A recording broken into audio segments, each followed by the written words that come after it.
company Bayer was founded by Frederick Bayer and a German. Uh, it was set up with the support of Joseph Mengele, who was one of the chief doctors or the chief so-called doctors at the concentration camps like Auschwitz. And Bayer supplied the drugs that were used to euthanize these Jews, Semitic Jews. And Bayer supplied the poison gas that they used in the gas chambers. This was Bayer. It wasn't called Bayer then. It was under a different name. I.G. Farben was the one who I.G. Farben was the one who actually paid for a lot of this experimentation. But in 1952, after Germany was defeated, well, let me back up. When Germany lost the war, World War II, and they say Hitler killed himself. We don't know for sure, but that's what they say. You know, they say he saw a film of what happened to the Italian dictator Mussolini. When the Allied troops captured Mussolini, they put him on the back of a truck, and they tied him up, and he let his own people stone him to death. They say Hitler saw the film, he was so scared that he killed himself and his girlfriend or something. But then there are other researchers who say that Hitler he didn't kill himself, that he died. I've read some articles that say he died in the 70s or the 60s or something. We don't know for sure. But this is the point. He was defeated. And in 1940s, after his defeat, two things happened of significance, I believe, to the rise of Western Babylon, I should say. One was um, the Nuremberg um, conventions they had and Nuremberg trials they had, where they put the Nazi doctors, killers, I should say, on trial for their war crimes. And some of them were executed. But you need to look up something called Project Paperclip. This was a secret U.S. military project. And many of those Nazi doctors who were experts in chemical and biological warfare were taken off a trial in Nuremberg, brought to the United States, and some of them were put in the highest levels of medical research and medical research. Now, when the Kaiser Wilhelm, oh, by the way, I forgot to mention, I'm sorry, the Kaiser Wilhelm Institute, who were the backers?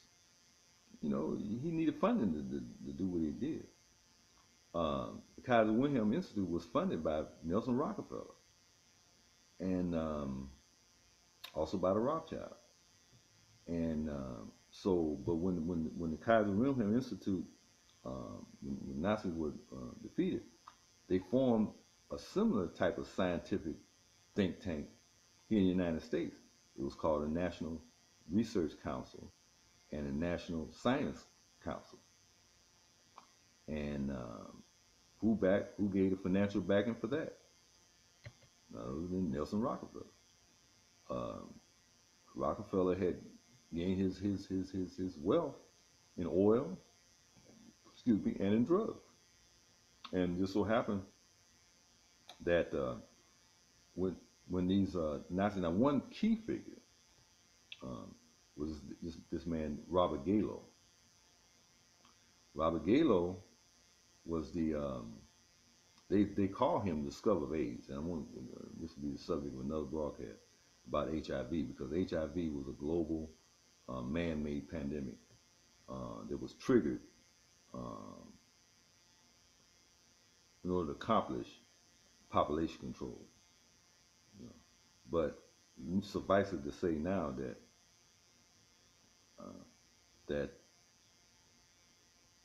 when these scientists were brought here, um, Robert Galo was put over the National Cancer Virus Research Program, And this man, uh, they say he discovered AIDS, but he likely invented AIDS. And we'll go into some detail in another time.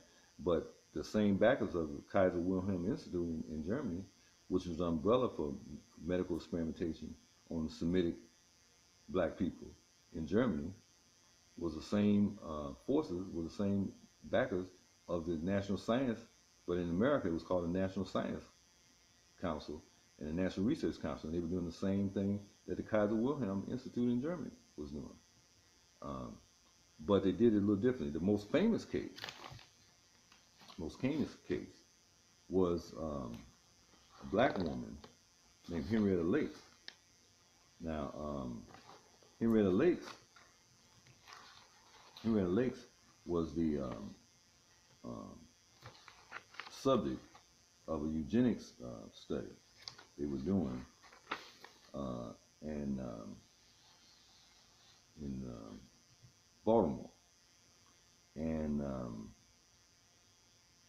and the head of this medical study, so-called study, or eugenics research, was a MD by the name of George Gay. He worked at Johns Hopkins Hospital, and he Henrietta came in there for a slight abdominal pain, and they radiated her cervix. You know, to do tests, they said, but they radiated her cervix such that she started developing cervical cancer, and it grew and it grew and it grew. I recommend you see the movie Oprah Winfrey did on Henrietta Lake's story. But it grew and it grew, and then finally, when she died in 1955, 51, excuse me, when she died in 1951, they harvested her cells without her knowledge, without her family's knowledge. They harvested her cells, and her cells were used to develop the Salk polio vaccine, which was a vaccine that all Americans had to get. Us baby boomers in the 50s and 60s, I was one of them. They got the Salk polio, and we didn't know at that time they were injecting us with a cancer they got from simian monkeys. It was called SV40, and cancer grew and grew, and we didn't know at the time they were injecting us with cancer. But it's interesting enough that cancer began to grow in the black community, even though blacks and whites got the same vaccine. It had a black genome cancer in it, and blacks started getting cancer 2, 3 times the rate as Caucasians. Even though we had the other risk factors for cancer was pretty much even: smoking, heavy meat consumption, certain type of drugs, those things that kind of lead to cancer. We were getting cancer 2, 3 times the rate. And little we know that there was a black genome cancer. Now, it just so happened that a guy named Prokopsky, if I'm pronouncing it right, who was a friend of Salk, developed the oral form of the polio vaccine and took it into Africa, and they were giving it to infants. And comes to find out that they were taking a virus from simian monkeys um, and green monkeys. These are African chimpanzees. And this virus was it was they categorized it as SIV, or simian immune virus, but it turns out it was HIV. It turns into HIV when it gets to humans. So I've recounted a lot of dark history, and I don't want to depress people, but I have to tell it like it is, because the Bible says, "You shall know the truth, and the truth shall set us free." So, question is, what can we do about it? Well, as a student at Howard University in the 1980s, I had the opportunity, by the grace of Yah, to travel in West Africa. And during my travels, I noticed that the women in the villages, and I was in Senegal, Guinea, and Mali, there are lagoons that kind of feed off these little lakes. And these lagoons, there was a green, bluish green looking algae. And they would fish this algae out the lakes. And the algae, and then they would lay it out on the beach and let it dry. And they would put it in breads and soups and various things like that. And I noticed that um, this area would have been decimated by malaria, malnutrition, even HIV was being decimated by this. But for some reason, these children weren't getting sick. And come to find out that uh, the children weren't getting sick, and they found out that the children were receiving um, minerals from this blue-green algae, and um, and the algae was protecting them from helping to build their immunity to all these tropical diseases around them. I went back to the States and I did more research, and I found out that it's even effective against HIV. And so I had a little practice at the time in a little health food store in Northwest Washington, D.C. And I started a little practice there. And what I did, I just go to with the ancestors. I just give them that diet that God instructed Adam, every herb and seed. And they went on raw fruit and vegetables, and I came up with a herbal cleansing tea to target the seven-channel elimination, which is the colon, the liver, the pancreas, and lymphatic system. And I told them, I put them on a cleansing diet, and they took the spirulina, and I sent them back to the doctor in 30 days. Because I'm not a doctor. They came to me, the doctor said they were HIV infected. I don't know. The doctor said told them. And so I sent them to me, and I put them on the regimen for 30 days. I sent them back to get tested. And generally with an AIDS test, they checking your T cell count. And when it goes below a certain level, it's considered AIDS-related symptoms. But then when it goes below a certain level, then it becomes full-blown AIDS. And most of the people clients I dealt with, the T cells would double up. Sometimes 60 or 90 days, they couldn't even find the virus. Um, Now the same thing happened um, after 90 days, and same thing happened with individuals suffering from other type of viruses. Well, this was in the late 80s, early 90s. Then in 1996, Harvard Medical School came out with a study. Now, this is confirmed. You can get on the internet and look this up. Harvard Medical School study on spirulina, and they found that the spirulina is a blue-green algae. They found out that it actually reproduces cells inside the body, immune cells. There's no other food. It's basically a food. It's not even a herb. It's a food. There's no other food you can consume that actually converts into T cells and antibodies, and it protects the cell. Generally, what happens with retroviruses like HIV, mumps, measles, herpes, these retroviruses, they penetrate the body cell and they replicate. That's why they call them retroviruses. They replicate inside the body's immune system. But the spirulina actually coats the body cell and keeps viruses from being able to penetrate. So they're no longer able to penetrate the body cell. So to that extent, it's a revolutionary advance. And Harvard Medical School, they generally only study drugs. They don't study herbs. And so they took the time to study. Now the UN was so impressed with it, United Nations, they established a United Nations Spirulina organization, uh, United Nations Spirulina Against Malnutrition, and that inspired me, by the grace of Yah, and several years ago to start a charitable trust, uh, Partners Against Malnutrition in Africa, Malnutrition and Genocide in Africa project, and our objective, like I say, we want to grow the stuff, because if we grow spirulina, we can reverse malnutrition, AIDS, malaria. I've ran to in my 30 odd years of practice, I have run to every type of situation. And I've traveled the country, Atlanta, D.C. Currently, I'm in Mobile, Alabama, but I've traveled the country and I ran to every type of situation. And I never, no matter what it is, cancer, diabetes, high blood pressure. Basically, what happens, like the algae gets in the bloodstream and it literally diagnoses what your body needs. It has a little different effect on different people. I have overweight people take it and lose weight. I have people underweight gain weight. It's just like pressure too high, come down. Pressure too low, come up. No matter what the body needs, it targets it and moves right on it. So it offers a great advance in nutrition, because nutrition just what heals the body. You know, I was a student of Dr. Sabi. Everybody knows Dr. Sabi. I believe it was poison. By the way, I want to say it publicly. I believe Dr. Sabi was poison in Honduras. That's another subject. But Dr. Sabi used to always say that there's only one disease, and I studied with him directly in Washington, D.C. He said there was only one disease. He says it's mucus. It's mucus. Because there's only two types of conversion that happens when something enters the body. It either becomes acid or alkaline. And if it's alkaline, that's what fruits and vegetables, they breed an alkaline environment. That builds your immunity up and against any disease.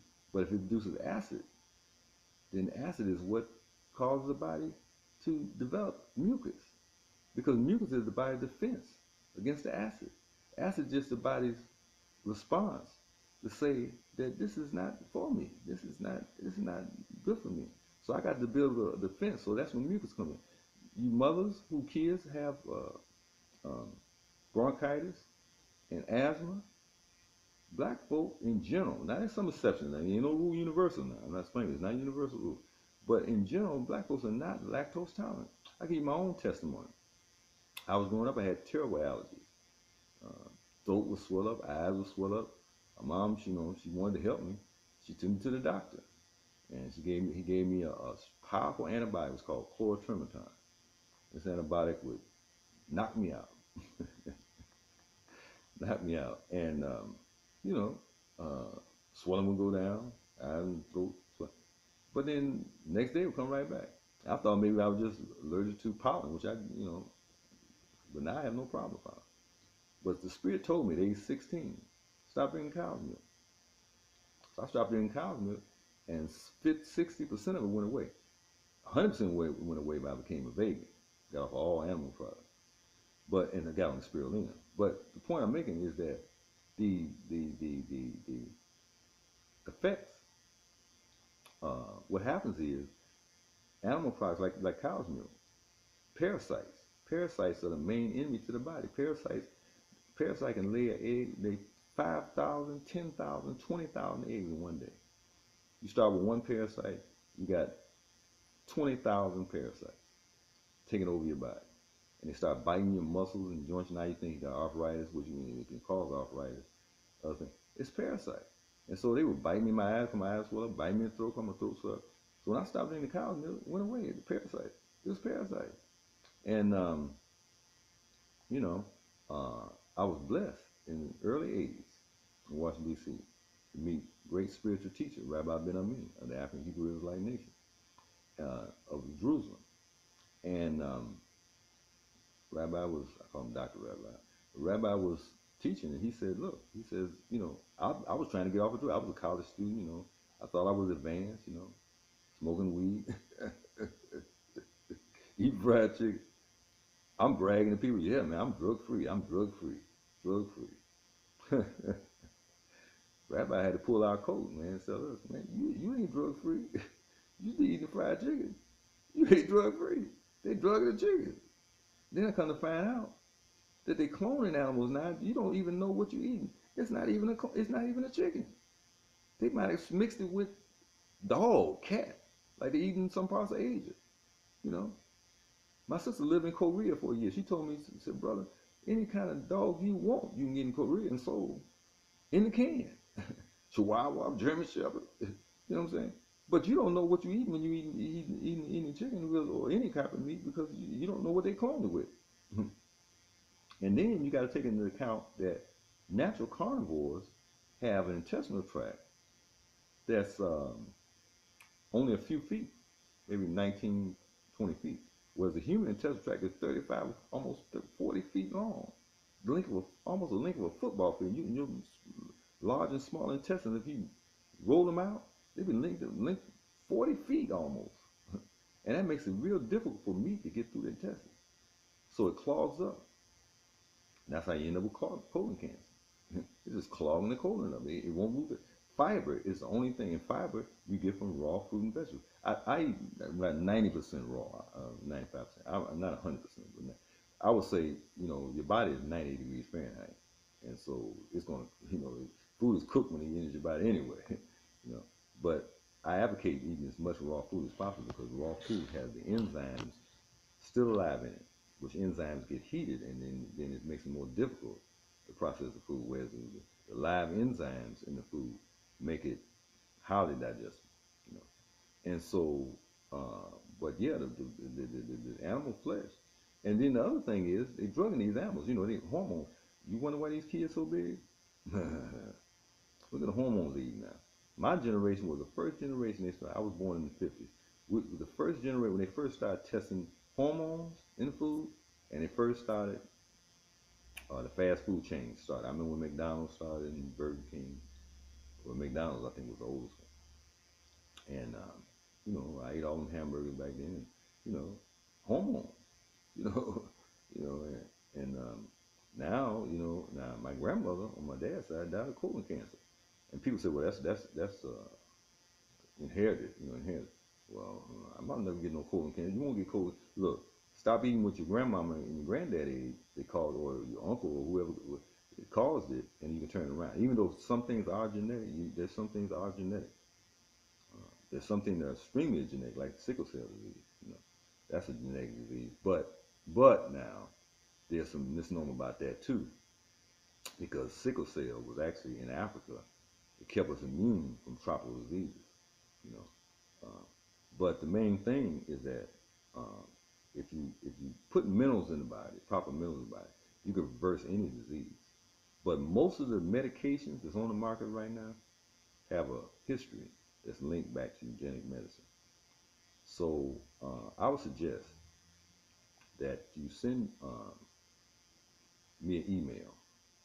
Um, you can reach me at Shaknakuti. That's S as in Sam, HAKNAKHUTI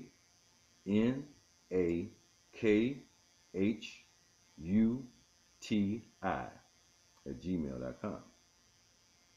Send me an email and request more information. You can also visit, I have a number of products, herbal based, all natural, all herbal based products. And you can find my products on my Facebook page. Just hit me at Facebook/Shakna. That's SHAKNA Biddle, BIDDLE. That's a slave name, but you can, yeah, that's Shakna Biddle, SHAKNA BIDDLE. You can catch me on Facebook, and you see all my products there. I can show you how to recycle your water. You know, you're paying for water you can't drink if you drink it from the tap. And Flint, Michigan is not the only city where they contaminate the water. It's water been contaminated all over the country. But in black areas, they extremely high levels of lead, and they've linked lead to autism and all kinds of diseases. But I would suggest that take your opportunity and look up uh, eugenics and study it because this is the basis of the medical staff and even the food industry. In our next subject, we're going to cover that, the food industry, because that's an area that's really, really, really. So send me an email and tell me what you think about the broadcast. And get on my Facebook page. You can send any donations because we want to stay on the air, and you can help us with our project. What we want to do, we actually want to farm spirulina. We can farm it in anywhere, you know, we can farm it here, but we want to farm it in West Africa because they got other products like everybody know about the shea butter from the African shea nut tree. But we got to develop some strategy for farming because some of the ancient products in Africa, like baobab, the baobab tree, which is the world's oldest and largest tree. They even made houses in those trees. Some of those trees are 7,000 years old, and they dying because of drought over there. And the seeds of that tree, um, fruits of that tree, over 5,000 years old, and they dying out because of drought. So we got to come up with recycling measures for that. And so we um, need your support. So you can support us on our PayPal site, which is www.paypal.me/Shakna slash to the right, SHAKNAKHUTI. I'm going to repeat that. That's www.paypal.me, slash to the right, and then SHAKNAKHUTI. That's SHAKNAKHUTI. That's Shak Nakuti. Until the next broadcast, may the blessing of Yah be with you. Shalom.